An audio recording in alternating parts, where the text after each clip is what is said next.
इस वीडियो के अंदर गाइस हम लोग बात करने वाले हैं कैश डिपॉजिट लिमिट के बारे में कि as per the income tax act यहाँ पे आपको अपने सेविंग अकाउंट करंट अकाउंट के अंदर कितना पैसा आप कैश के अंदर जमा करा सकते हैं। प्लस कैश से रिलेटेड जितने भी ट्रांजेक्शन होते हैं, चाहे कैश डिपॉजिट हो गया या फिर कैश विड्रॉल हो गया, इनकम टैक्स एक्ट के अंदर क्या क्या रूल्स बने हुए हैं, कितनी मैक्सिमम लिमिट है और किन केसेस में आपको इनकम टैक्स डिपार्टमेंट की तरफ से नोटिस मिल सकता है और किन केसेस में नहीं मिलेगा, ये सारी जानकारी आपको मिलने वाली है इस वीडियो के अंदर। तो प्लीज पूरा वीडियो जरूर देखिएगा। वीडियो को गाइड स्टार्ट करने से बताना चाहूंगा, हम लोगों ने टैक्स प्लानिंग के ऊपर पूरी मास्टर क्लास को यहाँ पे लाइव कर रखा है, जिसके अंदर मैं आपको प्रैक्टिकल तरीके से सिखा रहा हूँ कि किस तरह से आप अपने जो है सैलरी की इनकम पे, स्टॉक मार्केट की इनकम पे, F&O, म्यूचुअल फंड, सारी इनकम पे कैसे आप अपनी टैक्स प्लानिंग कर सकते हैं और मैक्सिमम कैसे आप अपना टीडीएस का रिफंड और अपना टैक्स जो है यहाँ पे बचा सकते हैं। तो link in the description box, एक बार जरूर चेकआउट कीजिए। तो गाइस पहले अगर यहाँ पे मैं कैश डिपॉजिट लिमिट्स की बात करूं तो देखिए वैसे यहाँ पे कोई भी लिमिट नहीं है। आप अपने अकाउंट के अंदर, सेविंग अकाउंट हो चाहे करंट अकाउंट हो, कितना भी कैश यहाँ पे डिपॉजिट करा सकते हैं। यहाँ पे बात आती है रिपोर्टिंग की। जी हाँ, तो जो भी हाई वैल्यू जो ट्रांजेक्शंस होते हैं तो यहाँ पे इनकम टैक्स डिपार्टमेंट को, हर बैंक को, हर एनबीएफसी कंपनी को एक एसएफटी बना करके हर साल देना पड़ता है। एसएफटी का मतलब होता है statement of the financial transaction. अब गाइस इसके अंदर ना एक थ्रेशोल्ड लिमिट दी गई है, अगर आप उस थ्रेशोल्ड लिमिट को क्रॉस करते हैं तो आपकी जो रिपोर्टिंग है वो इनकम टैक्स डिपार्टमेंट को दी जाती है। अब गाइस अगर मैं सेविंग अकाउंट या जॉइंट अकाउंट की बात करूं तो वहां पे लिमिट आती है 10 लाख रुपए की, वो भी एग्रीगेट। एग्रीगेट का मतलब है पूरे फाइनेंशियल ईयर के अंदर, यानी अप्रैल से लेकर मार्च के बीच में अगर आप टुकड़ों के अंदर भी अपने सेविंग अकाउंट के अंदर छोटा छोटा अमाउंट भी यहाँ पे कैश डिपॉजिट करते हैं और वो लमसम जो है बेसिकली यहाँ पे साल के एंड में जो है फाइनेंशियल ईयर के एंड में वो अगर 10 लाख रुपए या उससे ज्यादा का अमाउंट वो बन जाता है तो उस केस में एसएफटी में आपकी रिपोर्टिंग यहाँ पे हो जाएगी। और भाई यही चीज फिक्स्ड डिपॉजिट के लिए भी एप्लीकेबल है। अगर आपके एफडी की जो है यहाँ पे 10 लाख रुपए से ज्यादा की है तो एसएफटी के अंदर उसकी रिपोर्टिंग हो जाती है। अब गाइस आपको पता कैसे लगेगा कि एसएफटी के अंदर मेरी रिपोर्टिंग हो गई? तो उसके लिए आप चाहे तो अपना इनकम टैक्स पोर्टल के ऊपर अकाउंट बना सकते हैं।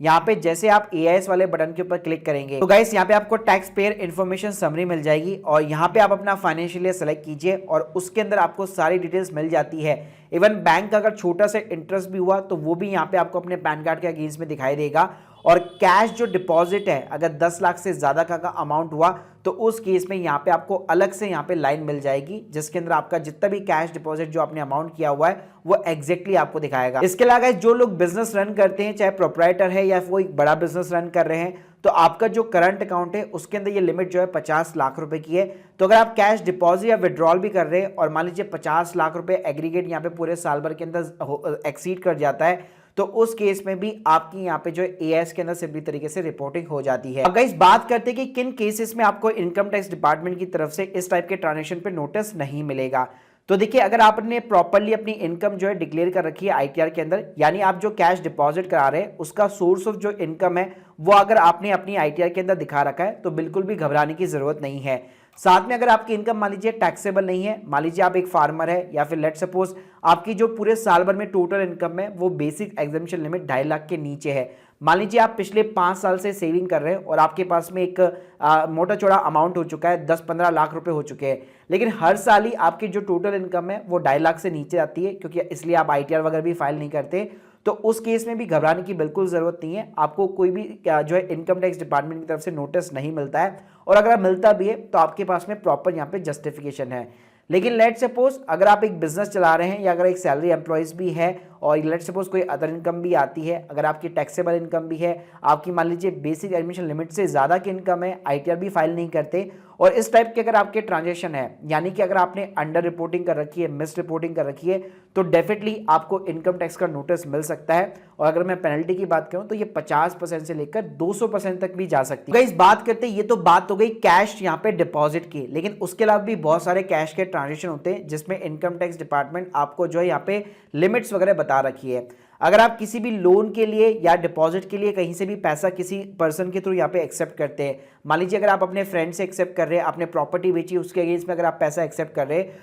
तो 20,000 रुपये या उससे ज़्यादा का अमाउंट आपको कैश के अंदर एक्सेप्ट नहीं करना है। साथ में अगर आप लोन का या किसी भी टाइप का रीपेमेंट भी कर रहे हैं तो वो भी 20,000 रुपये या उससे ज़्यादा का अमाउंट जो है कैश के अंदर नहीं होना चाहिए। साथ में अगर आप कैश विड्रॉल भी करते हैं तो यहाँ पे आपका गवर्नमेंट टीडीएस भी काटता है। अगर आप इनकम टैक्स रिटर्न फाइल नहीं करते तो 20 लाख की लिमिट है। 20 लाख के ऊपर जैसे अगर आपने कैश का विड्रॉल किया 2% की टीडीएस की रेट से आपका यहाँ पे टीडीएस कट जाएगा और वो बैंक जो है आपके बिहाफ पे गवर्नमेंट को जमा करा देता है। वहीं पे अगर आप आईटीआर फाइल करते हैं तो यही लिमिट आपके लिए सिंपली तरीके से 1 करोड़ की रहती है। इसके अलावा गाइस कोई भी पर्सन इंडिया के अंदर जो है 2 लाख रुपए से ज्यादा का अमाउंट कैश के अंदर सिंगल डे के अंदर रिसीव नहीं कर सकता। इसलिए जनरली आप देखते हैं जब आप सोना वगैरह भी खरीदना जाते हैं ज्वेलर्स के पास में तो वो 2 लाख से ज्यादा का जो कैश का अमाउंट है वो एक्सेप्ट नहीं करते हैं। तो यहाँ पे चाहे एग्रीगेशन के अंदर अगर मैं डे के अंदर बात करूं, कोई सिंगल ट्रांजेक्शन के रेस्पेक्ट में बात करूं या कोई सिंगल इवेंट के रेस्पेक्ट में बात करूं, आप 2 लाख रुपए से ज्यादा का अमाउंट कैश के अंदर सिंगल डे के अंदर एक्सेप्ट नहीं कर सकते। साथ में अगर आप एक बिजनेस भी चला रहे हैं तो आपको यह ध्यान रखना है कि आपका कोई भी बिजनेस का जो एक्सपेंस है